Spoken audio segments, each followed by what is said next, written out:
살펴주시고 은혜 주셔서 주를 찾게 하시니 감사합니다. 주님 앞에 나와서 우리의 마음 받아주시고 기쁘게 즐겁게 주의 즐거움을 위해서 우리 삶을 드리게 도와주옵소서. 예수님의 이름으로 기도하옵나이다. 아멘. 찬송가 342장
디모데전서 5장 11절부터 15절까지의 말씀입니다. 아까 읽었으니까요. 젊은 여성도에 대한 당부, 또 젊은 여성도에 관한 말씀. 그래서 우리가 젊은 여성도들도 우리 교회 속에서 거하고 있고요. 또 젊은 여성도가 또 내 딸도 될 수 있고, 그렇기 때문에 이 말씀이 전혀 나랑 관련이 없는 것 결코 아니다. 또 교회의 행정적인 그런 부분들에 있어서도 참고할 만한 말씀이다 하는 것을 생각하면서 강해니까요. 강해니까 공부한다 생각하면서 말씀을 배워보도록 하겠습니다. 원래 뜻을 먼저 생각을 좀 해보면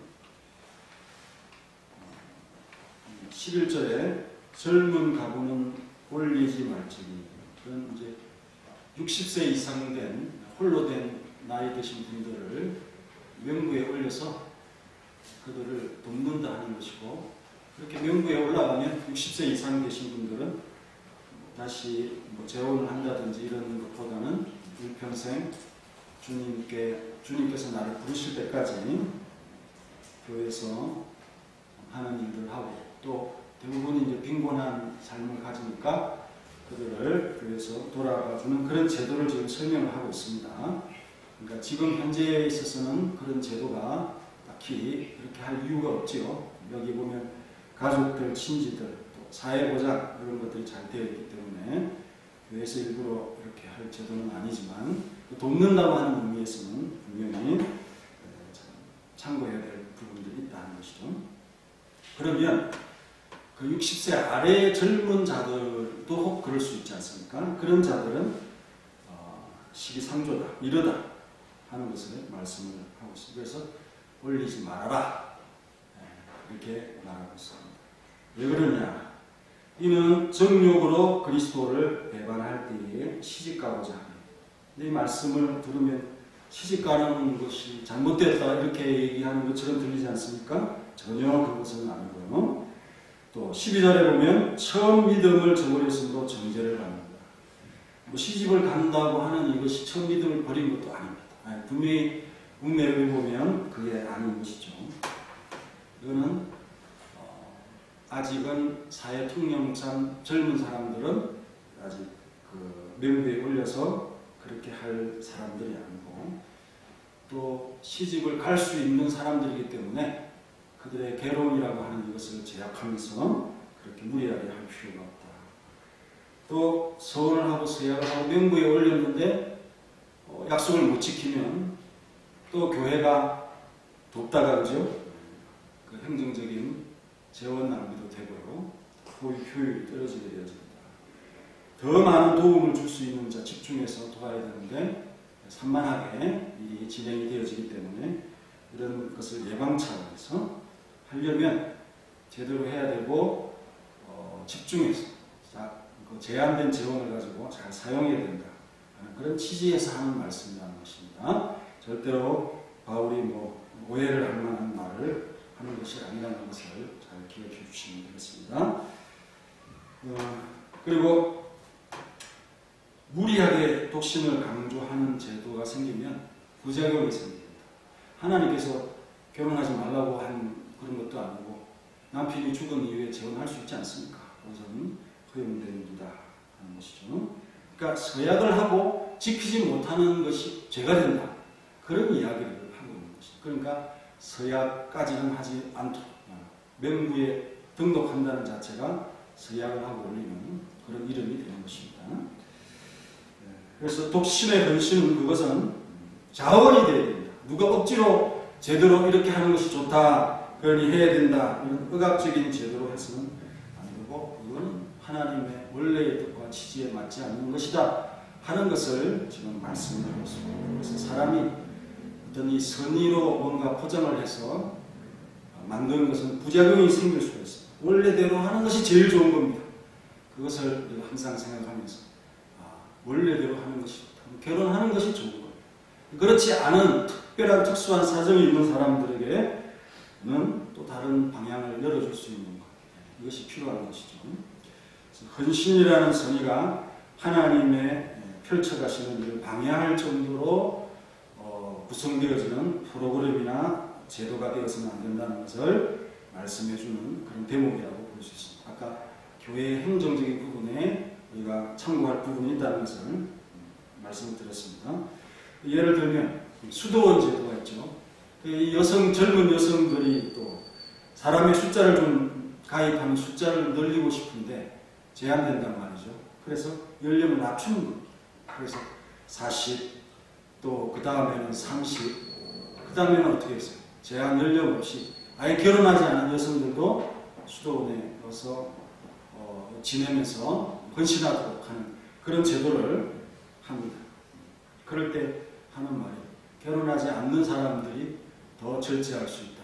이런 말도 안 되는 이야기들을 하면서 연령을 낮추고 가면서 수도원이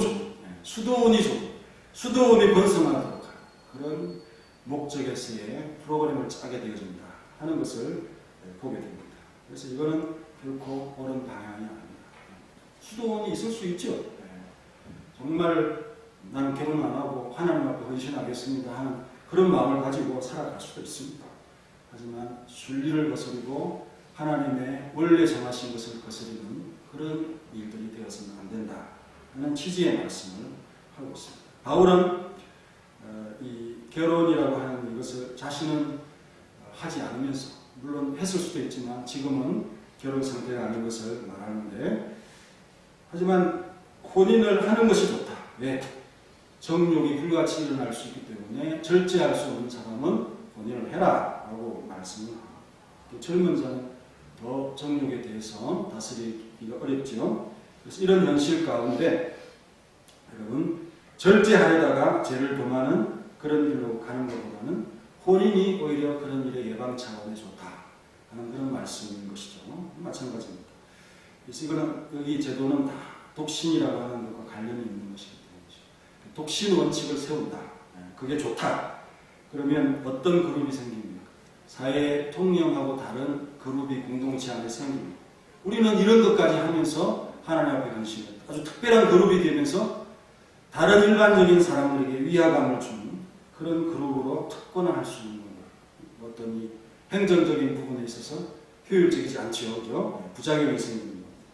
또 그들이 지킬 수 없는 무모한 원칙을 잘 지켜가려고 애를 쓰다 보면 기간이 오래가다 보면 약속을 못 지켜요. 이런 것도 무리가 되기 때문에 나중에 자기가 서약을 해놓고 못 지키는 그런 일들을 왜 처음부터 막지 않고 예방 차원에 막지 않고 무리하게 하느냐. 사람 좋으라고 만들었다가 낭패를 본다 하는 그런 결론으로 간다는 것입니다. 이거는 처음 말씀하고 하나님이 창세기 처음부터 정한 제도와 어울리지 않는 것을 우리에게 정할 필요가 없다 하는 것입니다. 정욕으로 그리스도를 배반할 때라는 말씀이 나오는데 이것은 정상적인 결혼 관계가 아니라 명부에 올렸다가 꼭 범죄하는 경우가 있지 않겠습니까? 그럴 때에 대한 여성에 관한 언급이에요. 그래서 경건하게 일생을 살겠다고 약속을 했는데 지키지 못하면 안 된다. 그러면 그리스도를 정욕으로 배반했다. 이렇게 될 수 있다는 사실입니다. 시집가는 것 자체를 금한 것이 아니라는 거예요. 또 처음 믿음을 저버렸다. 이것도 마찬가지죠. 부정한 그런 사례가 생길 수 있기 때문에 이것을 이제 함부로 올렸다가 교회가 치리를 해야 되는데 아주 곤란하고 난처함에 빠질 수밖에 없다. 그러면 아예 젊은 자들은 시기상조기 때문에 60세까지 이렇게 기다려서 하는 것이 옳다고 디모데에게 지금 교회 행정에 관해서 가르치고 있습니다. 그 다음에 중요한 초점, 정욕으로 그리스도를 배반할 때 11절에 그런 말씀이 나옵니다. 이거는 우리에게도 적용할 수 있는 부분이고 12절에 처음 믿음을 저버렸으므로 정죄를 받느니라 그랬습니다. 정죄를 받느니라. 이거는 아까 이 말씀 가운데 두렵게 한다 이런 표현이 있죠. 공개적으로 24절 한번 읽읍시다. 24절 25절 시작. 디모데전서 5장입니다. 24절 25절 시작.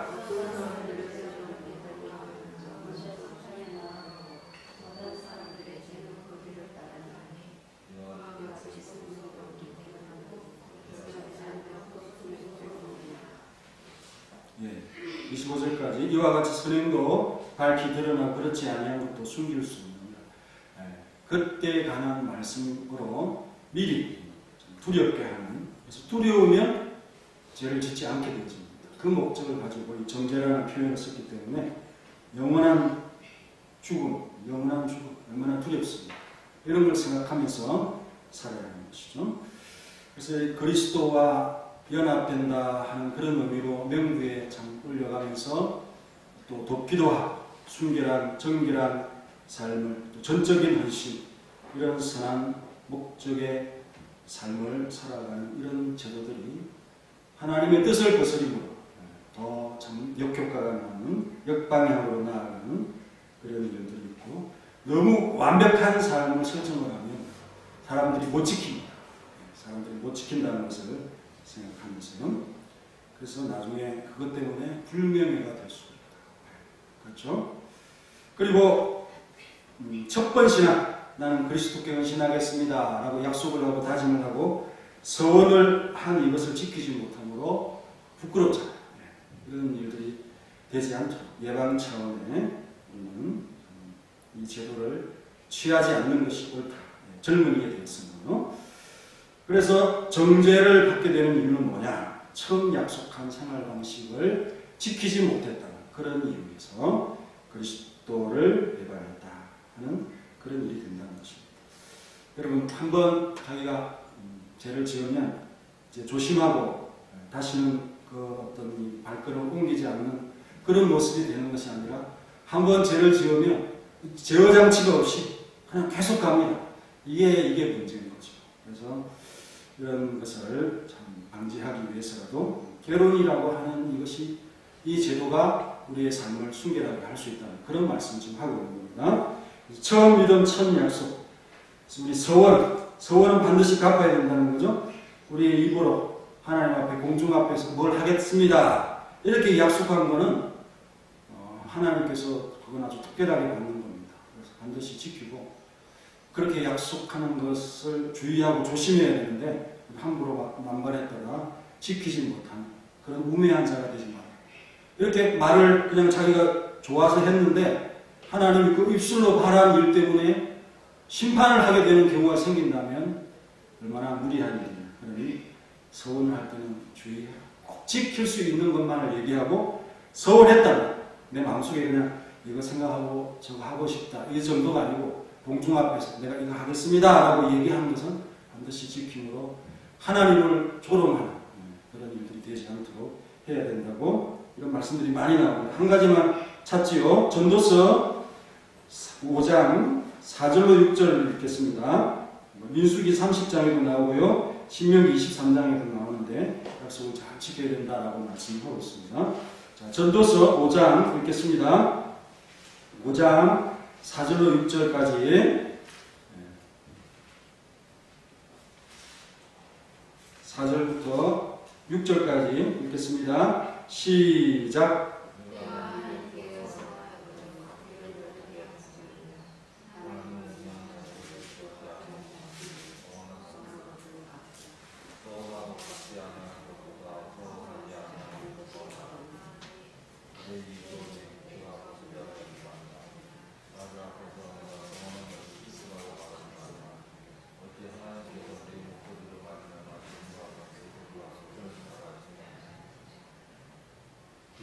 천사 앞에서 말해놓고는 실수했습니다.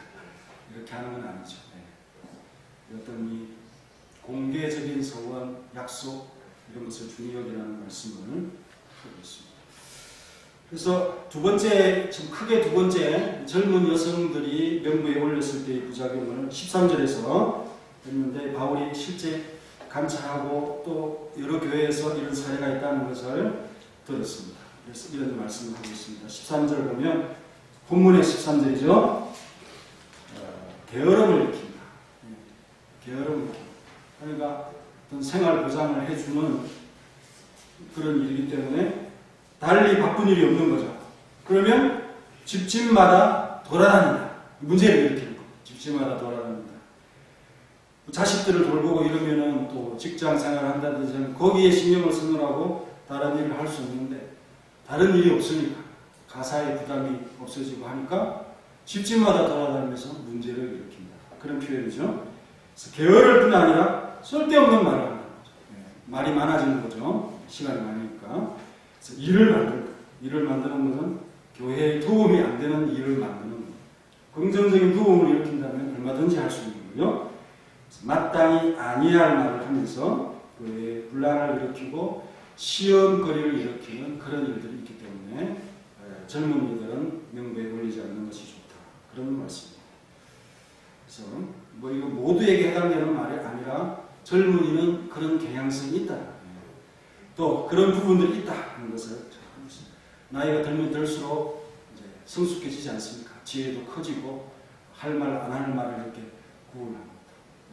호기심, 또 수다 막 말을 하다 보면 해야 되지 않을 말들도 나올 수 있기 때문에 그리고 태만 이런 것들이 부작용이 일어날 수 있다. 교회에 어려움을 줄 수 있다는 것을 말씀드립니다.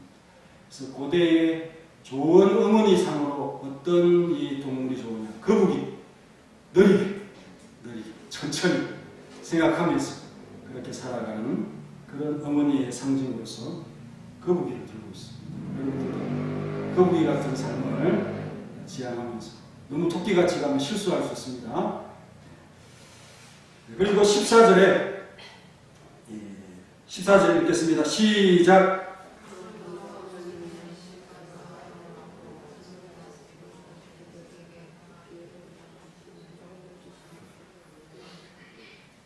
읽기 힘들죠? 젊은이는 시집가서 아이를 낳고 집을 다스리. 이 아이 낳고 집 다스리라는 것이 얼마나 여러분 마음이 기쁩니까? 시집 안 간 딸이 있으면 죄송합니다. 시집 안 간 딸이 있으면 또 아들이 있으면 보기가 힘들죠. 결혼 생활이 여러분 다 경험하면 힘들고 어려워서 추천하고 싶지 않을 수도 있겠습니다. 그러나 시집 안 가고 또 장가를 안 든 자식들이 있으면 시집 가서 자식을 낳고 이렇게 지내는 것을 아름답게 보는 그런 마음들이 있어요. 그게 하나님의 뜻이기도 하고요. 그래서 젊은 자가 할 수 있음에도 억지로 결혼하지 않게 하는 것, 하나님이 기뻐하는 뜻이 아니라는 것을 말씀을 하고 있습니다. 바울은 분명히 독신으로 살았지만은, 그러나 아까 하신 말씀대로 정욕이 불타는 그런 경우가 있기 때문에 본인을 분명히 주장을 하고 있고, 하나님의 뜻은 어머니의 역할을 하는 것이다. 가정의 설계자로서, 내주자로서, 관리자로서 이렇게 살아가는 이 자체가 얼마나 훌륭한가. 그리고 결혼 자체가 바로 신앙이다 하는 것을 여러분들이 생각하면서요, 하나님의 기쁘신 뜻대로 살아갑니다.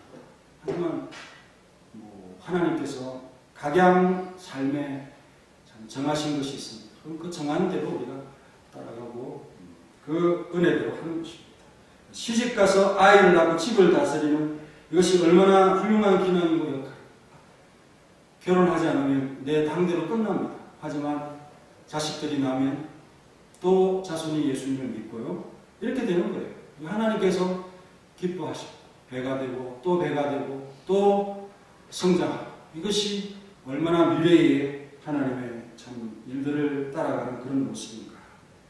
그래서 결혼한 상태는 하나님을 더 기쁘게 하는 행위를 하는 자로 부름되었고 준비되었다 하는 이런 말씀으로 이 말씀을 이해하면 되겠습니다.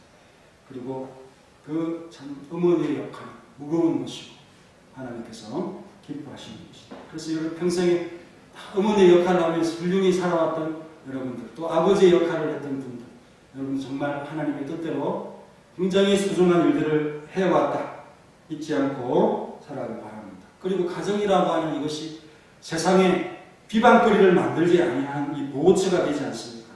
결혼하여 살아가는 여성을 누가 비방하겠어요? 네. 이런 안전한 보호처가 된다는 사실을 여러분 생각하면서, 그래서 연예인들이 구설수에 오르지 않기 위해서 혼인들하고 결혼하는 것을 보게 됩니다. 이 공인들이 그렇게 하잖아요. 네. 그리고 참 중요한 말씀을 하는데, 믿음을 저버렸다, 또 사단에게 들어간 자가 있었다, 이런 말씀을 하고 있습니다. 왜 이런 현상이 생길까요? 네. 젊어서 명부에 올려서 잘 살아가야 되는데 그 긴 기간 동안 홀로 살다가 범죄할 수 있지 않습니까? 그러면 그가 교회로 부끄러워서 어떻게 돌아가요? 네. 도움을 받았고 서약도 했는데, 그래서 자연스럽게 교회가 멀어집니다. 그러니 믿음도 떨어지고 사단에게 돌아가는 그런 일들이 발생하는 거죠. 이런 것이 바로 제도를 통해서 부작용으로 일어난다. 불완전한 인생, 불완전한 제도에 의해서 이렇게 자기 스스로 제어할 수 없는 그런 곳으로 떨어진다면 차라리 그런 제도를 만들지 않는 것이 더 낫지 않았겠어요?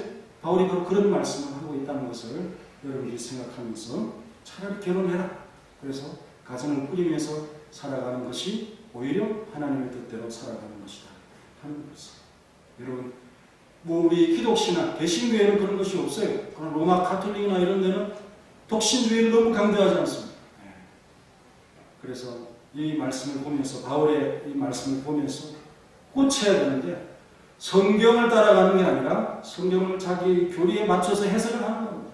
그래서 지금도 고치지 않는, 하나님 앞에 얼마나 정죄를 받으려고 그들이 그렇게 참 말씀을 무리하게 자기 교리에 맞춰서 가는가, 이런 생각을 하면서 우리 개혁신앙이 바로 이런 면에서 바울의 신앙과 또 참 이 성경 말씀에 우리가 무리한 것이 있습니까? 성경 말씀대로 안 하는 것이 있어요? 그거 없잖아요. 그럼 얼마나 우리가 좋은 믿음을 따라가는 것인가. 그죠? 우리가 만일 잘못한 것이 있으면 우리 제도를 고치지 성경을 고치지 않는다.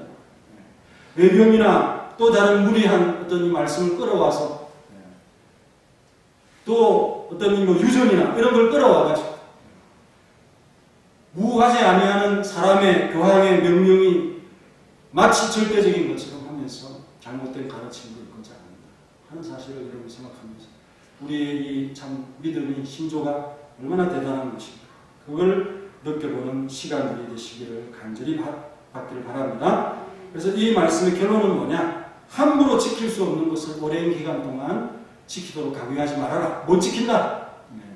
그리고 서원한 것은 반드시 지키는 자가 되어야 된다. 내가 손해가 가더라도 내가 어렵다. 그런 말씀을 하고 있다는 것을 여러분 기억하면서 오늘 이 말씀의 출발점은 그렇습니다. 남을 돕는 건 중요하다는 거예요. 남을 돕는 건 중요해요. 그런 제도를 무리하게 하지 말라는 것이 이 취지의 말씀인데 여러분 교회가 도와야 되겠죠? 돕는 건 중요하다. 미국에서 있었던 일인데요. 찰스라고 하는 집에 불효한 일이 있었습니다. 교통사고가 나서 그 본인도 다치고요. 아들은 다리가 많이 다쳤고 그리고 어머니는 돌아가십니다. 죽게 돼요. 그래서 교회가 비상이 되었어요. 주유소를 우리는 경영을 하고 있었는데 3교대로 이렇게 사람이 우리가 2개월 동안 이렇게 해주자 그렇게 결정을 하고 도와줍니다. 3교대 얼마나 경영을 잘했던지 빚도 다 갚고 또 통장에 조금 돈도 남기고 그리고 어떤 생활적인 이런 부분 병원비도 다 충당하고 이렇게 된 겁니다. 그러니 나중에 찰스라는 분이 이제 교회에 ጭ룩ጭ룩 하면서 와가지고 너무 고맙고 감사하다는 말밖에 할 것도 없고 이 은혜를 어떻게 갚을지 잘 모르겠다 하면서 간증을 합니다. 어떤 목사님이 나와서 하는 말이 우리가 사랑을 쏟는 이 일 때문에 4명이나 등록을 했고 학생들도 많이 왔다. 그 사랑을 쏟는 중에 그 사람만 도운 것이 아니라 감동을 받은 자들이 교회에 등록하는 이런 기적적인 일들 하나님의 역사하심이 있었다는 사실을 하면서 돕는 일들이 그러니까 그 받는 사람뿐 아니라 온 교회와 또 전도하는 일들에 큰 영향을 미치는 이런 일들이 되었다는 사실을 말씀하면서 이 제도의 취지가 오용되지 않은 그런 일들이 되어야 된다는 가르침을 우리가 잘 받으면 되겠습니다. 다 같이 기도하겠습니다. 통성으로 함께 말씀을 한번 생각하면서 정말 하나님 제가 약속한 거 공개적으로 특히 약속하고 아니면 섬세하게 내 마음에서 서약을 하는 이런 부분들까지 약속 잘 안 지켰으면 오늘부터라도 생각났으면 잘 지킬 수 있도록 도와주시고 약속 안 지키는 것이 범죄가 된다는 것을 생각하면서 회개도 하고 이 말씀을 한번 생각해보는 시간을 갖도록 하겠습니다. 하나님 감사합니다. 오늘 하나님께서 은총을 베풀어 주시고 이 말씀 가운데 우리가 참 생각해보았던 교회 행정적인 부분들 또 말씀의 원리의 취지들 하나님 다 생각을 해보았습니다. 하나님 약속한 것 있습니까? 생각나게 하시고 철저히 하나님 앞에 서오라고 또 천사들 앞에 내가 해놓고 실수입니다 라고 할 수 없는 그런 부분 내 입술로 얘기해놓고 약속을 지키지 아니하는 그런 하나님을 조롱하는 듯한 우리의 모습이 되지 않도록 하나님 늘 우리를 보호하시고 지켜주시고 함께해 주시고 또한 교회가 또 남을 돕는 이런 일들에 하나님 모든 성도들이 함께하면서 주의 일들을 나눌 수 있도록 약한 부분들을 치유할 수 있도록 하나님께서 함께해 주시고 주의 능력을 힘입어 큰 일들을 잘 감당할 수 있도록 도와주옵소서. 복음을 전하고 또 복음을 선포하는 그일 뿐 아니라 그 말씀에 기초하여 우리가 선행을 베푸는 이런 일들도 전도에 역시 효과적인 그런 부분들이라는 사실을 잊지 아니하고 삶이 따르는 우리의 모습들이 될 수 있도록 역사하시고 가정의 어머니로서 평생에 살아왔던 삶, 아버지로서 살아왔던 이 삶을 우리 주님께서 얼마나 귀하게 평가하는가를 이 말씀을 통해서 깊이 느껴볼 수 있는 우리 귀한 신앙인들의 삶이 될 수 있도록 도와주시옵소서. 예수님의 이름으로 기도하옵나이다. 아멘. 찬송가 287장 하겠습니다.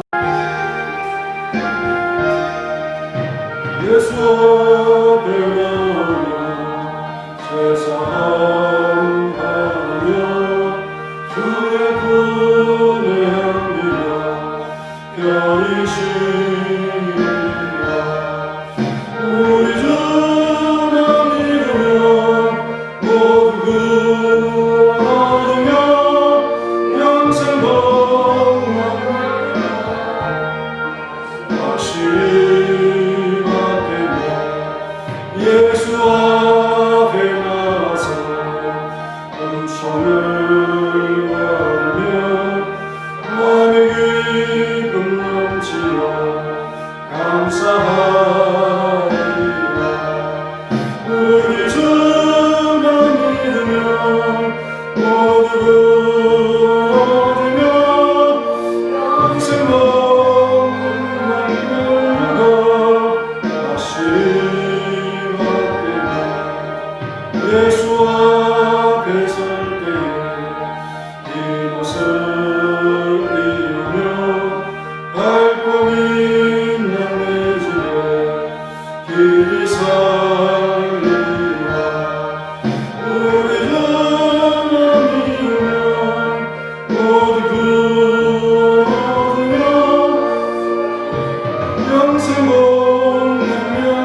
드리겠습니다. 성경 공부 다음 주에는 정창식 전하시고요. 필감일대기 새벽 기도회는 일남전도회가 하고 있습니다. 금요 기도회는 사구역이 되겠습니다. 8시까지 오시면 식사하면서 교제 나눌 수 있겠습니다. 나머지 60분들은 9시 반까지 오시면 되겠습니다. 어버이 정신대접 화요일날 시험에서 했습니다. 그리고 나머지 강좌는 참여해 주시고요. 우리 신예수권 이하일 때 목도 병원에 치료를 받고 있으니까 기도해 주시고, 코로나니까 병문안까지는 가지 마시고 또 소정의 사랑을 베풀 수 있는 분들은 저에게 주시면 전달해 드리도록 하겠습니다. 다 같이 일어나셔서 찬송가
감사합니다. 우리 아프신 우리 신권사님을 위해서 같이 통성으로 함께 기도하기 원하는 우리 아픈 성도 잘 치료하여 주옵소서.